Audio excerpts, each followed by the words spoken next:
This program is recorded and presented by Chippewa Valley Community Television.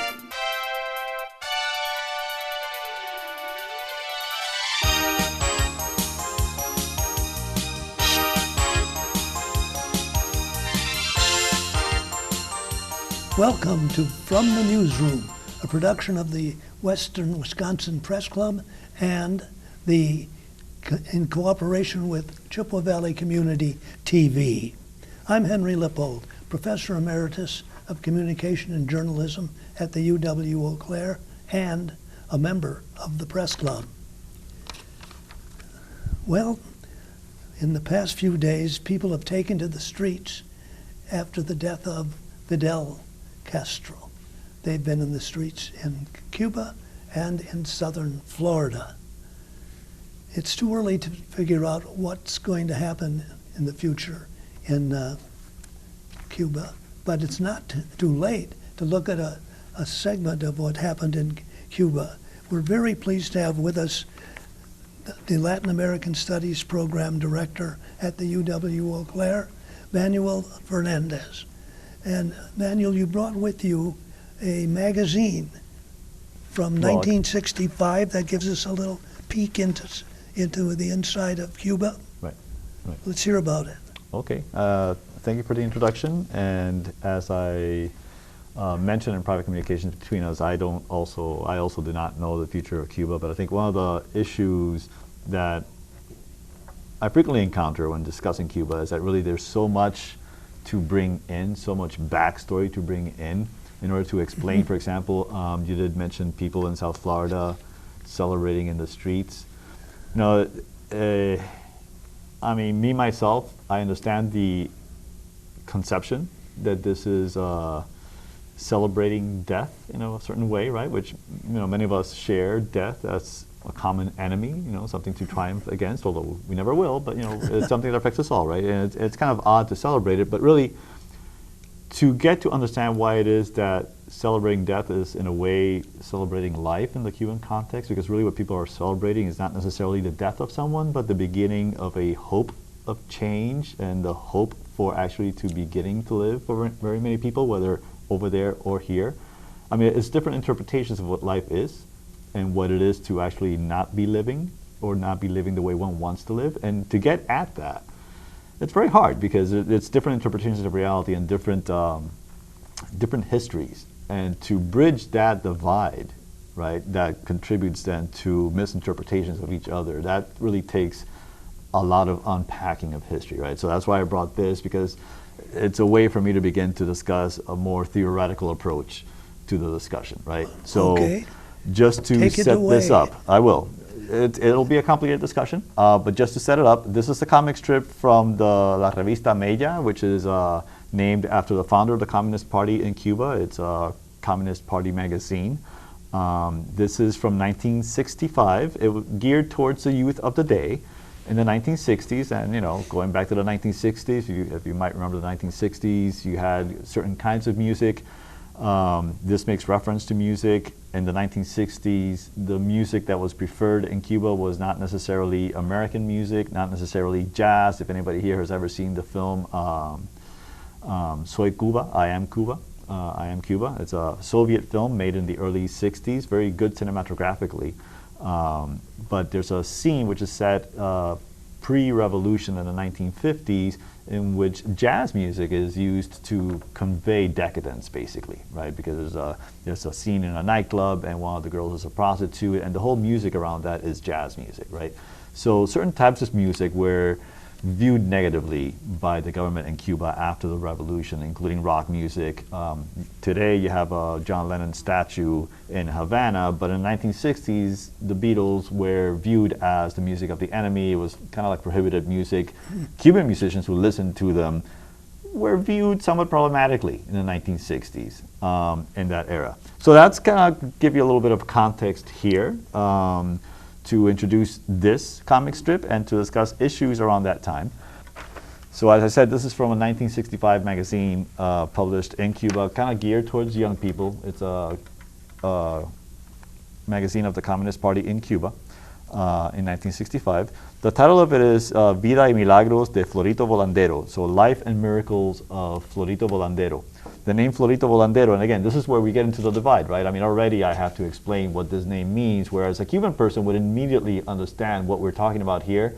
But in order for me to talk about this with my students or to talk about it with anybody, I have to go into an explanation of what these names imply, right? So already, the discussion can take a lot longer than I would think, right? So Florito has the word flor, which is a flower. Volandero, volar is the verb in Spanish for to fly, right?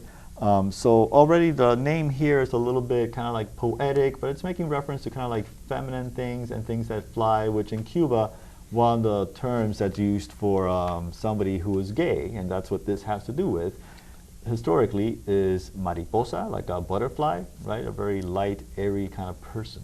Right? Now, this is 1965. 1965, okay? The Cuban government, the Fidel Castro government, is in full force, okay? And here's a picture of Florito Volandero. This is Florito, that's what it says here, okay? And Florito is rather feminine looking, right? So then we begin to tell the story.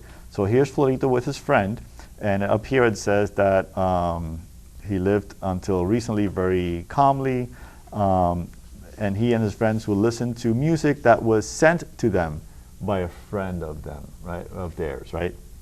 Just that verb that it was sent to them implies that it was coming from someplace else, right? So there's already this issue of what's from inside and what's from outside, right? And the music that they're playing is more than likely music from outside, being maybe music of the Beatles, rock music, music of the enemy, right? Music that corrupts the youth of Cuba, right? So that already begins there, okay? And then we have an image here of Florito, kind of like at a bar. He's pulling apart a flower.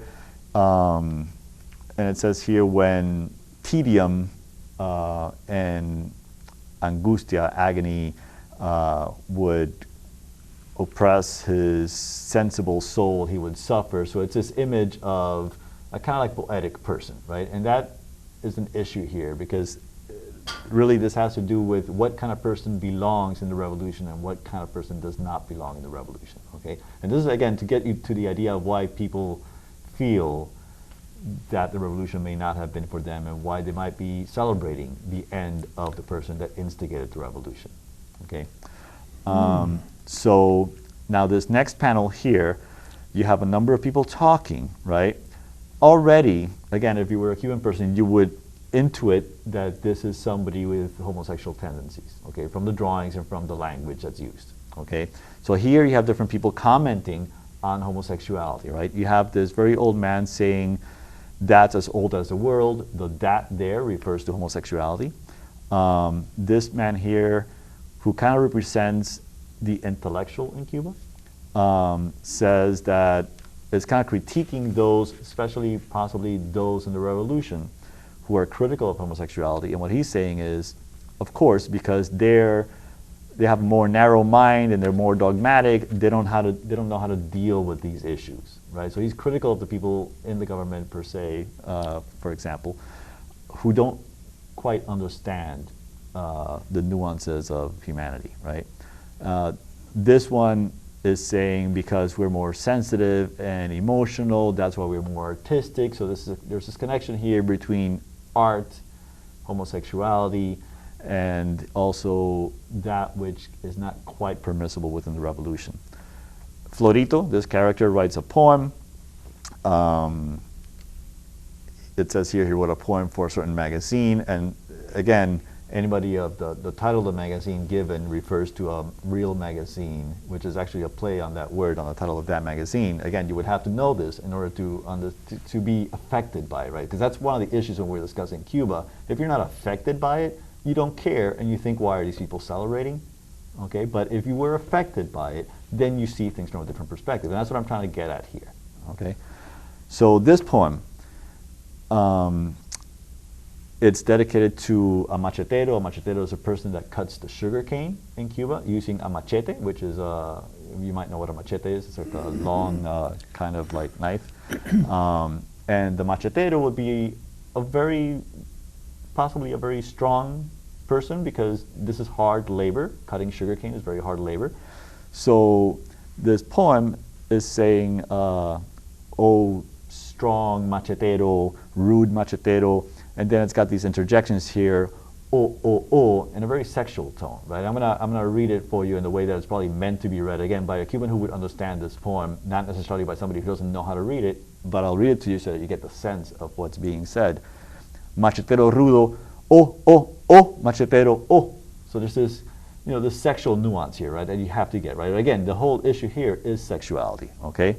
And then signed by Florito Volandero as a contribution to the zafra. The zafra is the sugarcane harvest, right? So this is his contribution to the revolutionary project, right?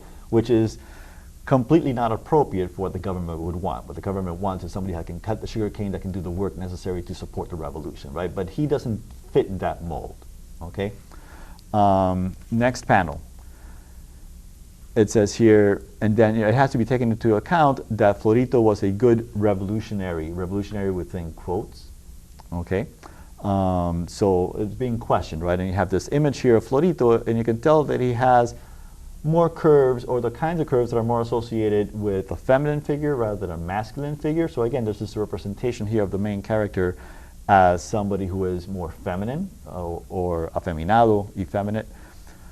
Here you have books, and there we have, again, that connection between being feminine and being intellectual.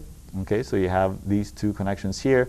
And Florito is saying, I may have my weaknesses, but I'm very Marxist. Okay, so he's trying to defend himself within the ideology of the revolution. Okay, I'm going to turn to the other side. And here we see two columns, right? And it says here, however, every day that passed, Florito encountered less and less understanding, and he couldn't do any more than compare between two possibilities for him. Cuba, again, the Cuba of the 1960s, and what here is called the free world, right? And the free world, as you can tell from the skyscrapers, looks very similar to New York City, okay? So Cuba, you have the militarization, and probably more important than the militarization is the unity here, right? I mean, they're working as a unit, right? That's very important here. Here you have people kind of like walking on their own in different directions. There's that isolation of the city, right? That's the way that New York City is represented here. Here you have young people coming together. Here it says everybody to the coffee harvest. So again, that notion of everybody, todos, everybody together, right? That notion of unity, which is very important. Here you have what seems to be a newspaper from Chattanooga saying that in New York there's a magazine dedicated especially to homosexuals. Again, so it's very derogatory towards homosexuals, okay? And then here you have two youngsters, university students apparently, saying, and we have to keep depurando. Depurando is like to purify. We have to keep purifying, right? Ridding the revolution of that which is not good for the revolution, basically. We don't want worms, gusanos, which is the term that was used for people that were against the revolution, not only homosexuals, anybody that was not supportive of the revolution, they were called worms, and that was part of the rhetoric forever, up until today probably. We don't want worms or corrupt people at the university, right? So there's this connection between being against the government, being homosexual, being corrupt, that whole vision of that, right? Which contributes to the idea of the good people are united, working for the revolution, and the others they don't belong, right? They're worms. They're somehow not part of this, right? And then this last panel here from the free world, you have what appears to be a somewhat masculine-looking woman, perhaps, from what I can gather. And all these people, again, this idea of disconnectedness, right, in the free world. People are going about their own way. They're not really paying attention to each other. This person here seems to be smoking something and drinking something. And then here it says, and Florito finally understood. There's a raft here. He's about to leave. Apparently somebody's taking him. It's a shadowy figure. So it seems like it's some kind of like, smuggling of people. And Florito winds up in the hands of an American military person, and he's saying, protect me, Johnny. This guy's name is Johnny. Protect me, Johnny. I'm being persecuted by the communists, right?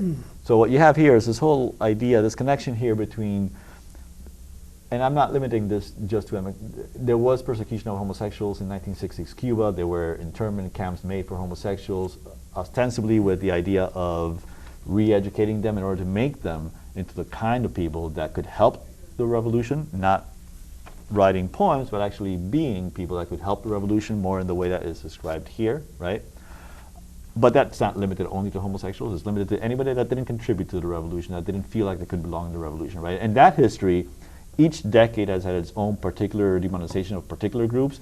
Today, homosexuals are far more accepted in Cuba by the government, not necessarily because there was huge demonstrations calling for the government to do so, but probably more because the government feels that it was the time for it to do so, because, in my opinion, the government felt that benefited it better with governments outside of Cuba. Not because the Cuban government were writing letters to the newspapers saying, hey, why don't we make this change, because I have yet to see any letters that actually critique the government in Granma, the official Cuban newspaper. Not on that or on any other issue. So again, this is my way of discussing how we have a number of issues here. You know, this whole idea, which is when you talk about the revolution, you talk about the government in Cuba, very often people speak about the unity of it, the solidarity of it, but solidarity is a very problematic term, right? Because what happens when you create a unity that marginalizes others, right? And you can extrapolate from this and apply it to any other context anywhere, right? I mean, unity is a very powerful force. We all want it, we all need it, we all want community, right? But community creates borders, and once you create borders, you create an outside, and that means people can be outside too, right? And who's outside and who's inside, and who determines then who can be inside and who can be outside, right? And that's part of the people who are celebrating in South Florida. They've been outside of the rhetoric of their country, which many of them may have left at an earlier age, many of them have left very recently, right? But the feeling of being ostracized and demonized by your government with language, which is, I mean, this is documented because this is in speeches and it's in, it's in magazines and it's in everything. Being marginalized and identified as the enemy and as worms by your government, because the press is controlled by up to this day, according to the U.S. Constitution, it's the government that, for the benefit of the people, controls the press and the media, right? That media demonizes you, right? So how are you supposed to feel, right? So would you not then feel somewhat happy when a symbol of that revolution is no longer there? So again, because it frees you up to live, right? So it's not a celebration necessarily of death, right? It's a celebration of the opportunity that you have to all of a sudden have this weight taken off you, right? And now you can breathe and now you can live, right? So that's really what I think you can see. And there's different generations of people celebrating in Cuba. Not all of them have been affected by it the same way, but I think even the children of those that left at a certain age, they felt the anger and the emotions of their parents, right? So they're celebrating on behalf of their parents, right? And if they're opening up a champagne bottle, it's because of their parents, right? So there's different generational stories here. There's people that have left more recently who may have different perspectives on this, and yet they may still have been affected by it in a way that neither you nor anybody else that I talk to around here, because I'm not in a place where there's a lot of other Cubans, have that kind of emotional impact towards this, right? They don't have that kind of emotional connection with this story. Couldn't some be mourning?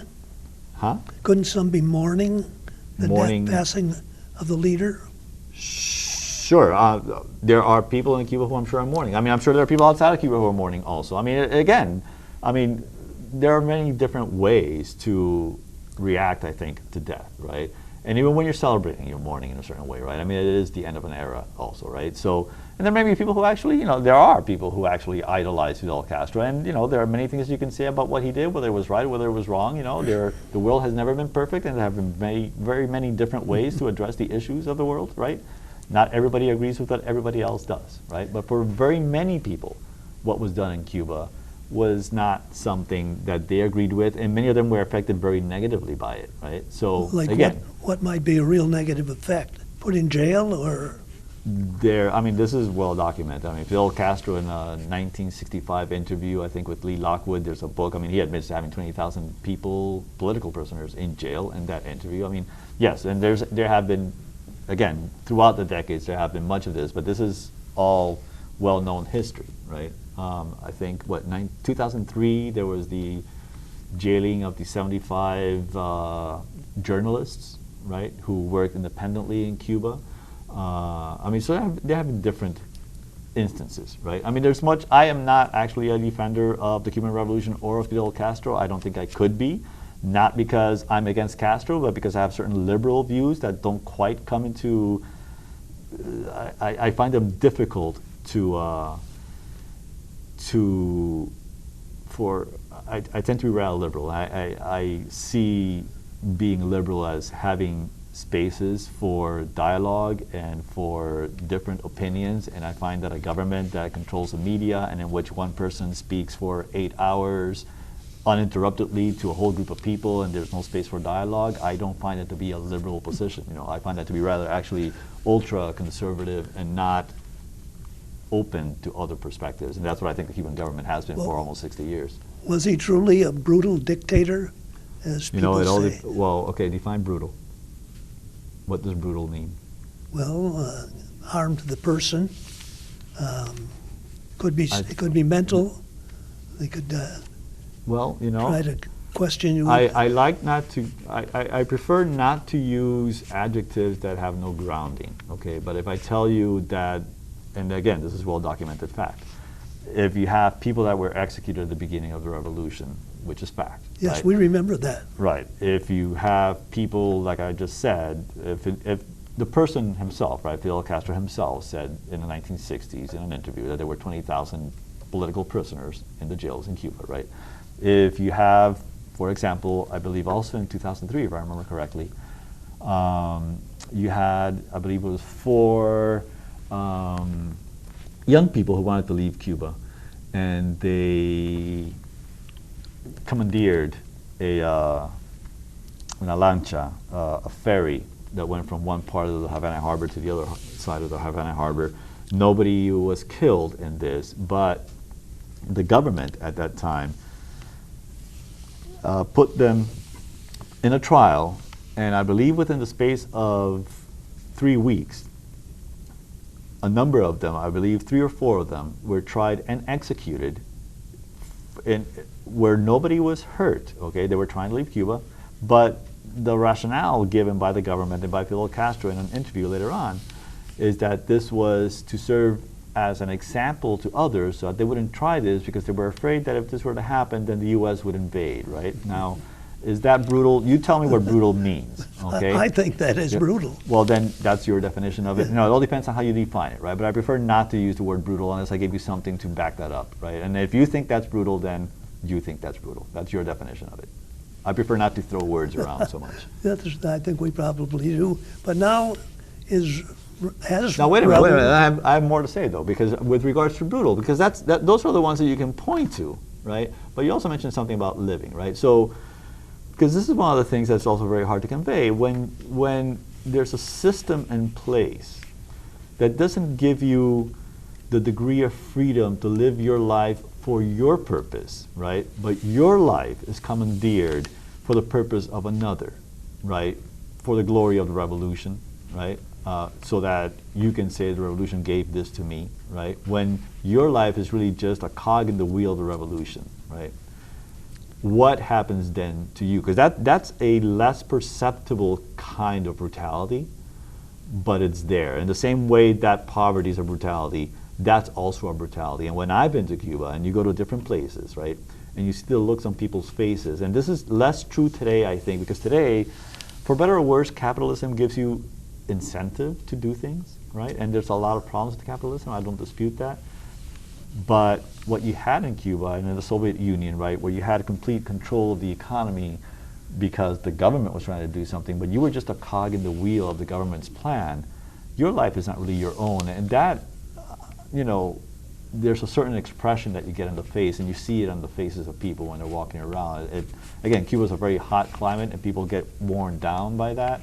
But I think there's more to it than that, because what you see, I can go to many other places, and I don't see that where it's also hot. You can see that in Cuba, less so today, but I think from my dad who was there in the 80s, he's told me about what he's seen. He sees it a lot more positive today because there's a lot more movement in the people as opposed to what you used to see before. I had an uncle who was a supporter of the revolution until the late 1990s. He said the same thing. And he supported the revolution. He actually was part of the government in the 1970s. But he said the same thing. There's this stultifying effect of that kind of control of people's lives. That is a less brutal type of brutality, perhaps, a less perceptible type of brutality, but a brutality nonetheless. Have you perceived that things are better under Raul? I haven't been to Cuba since 2002, No, it'd so I only haven't be been. perceived from what From a you've read. distance? Yeah, and Depends on how you, again, how you define better, right? And depends on who you are also, right? I mean, if you have access to money in some way, yes. and things have opened up for you to use that money, then things are better for you.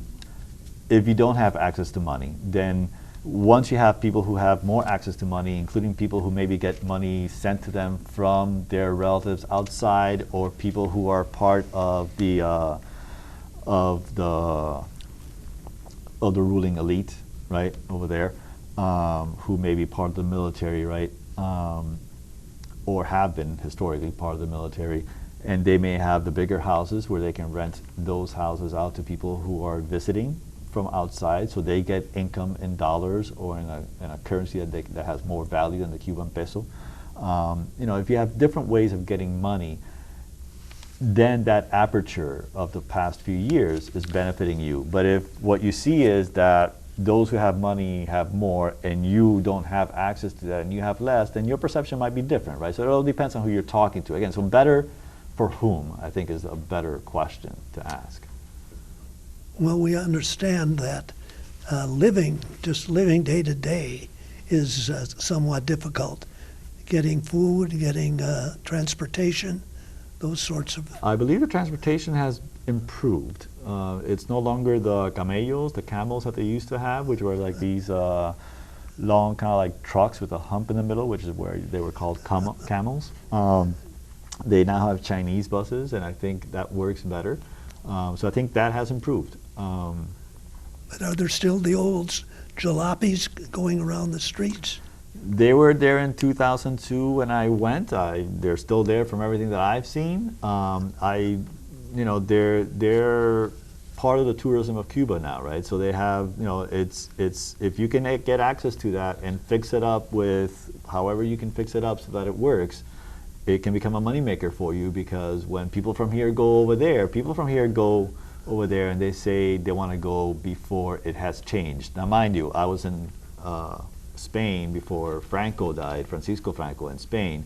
I don't think I would say, wow, I'm happy to have been here before Franco died, you know. But apparently people want to go before the government in Cuba, the dictatorship in Cuba passes, and that's a good thing apparently, which always bothers me somewhat. But people want to go because they want to ride the old cars, right? So if I'm a Cuban and I have access to a car and I can fix my car so that the American tourists can ride in the 1950 Buick, I will do that, because the American tourists will give me money and I will have that money and I will use it, and the government doesn't necessarily have to know about it. So, you know, that's the way that things are working. So I want to have a jalopy if I'm a Cuban in Cuba right now. So my thanks to you for joining me again on this program.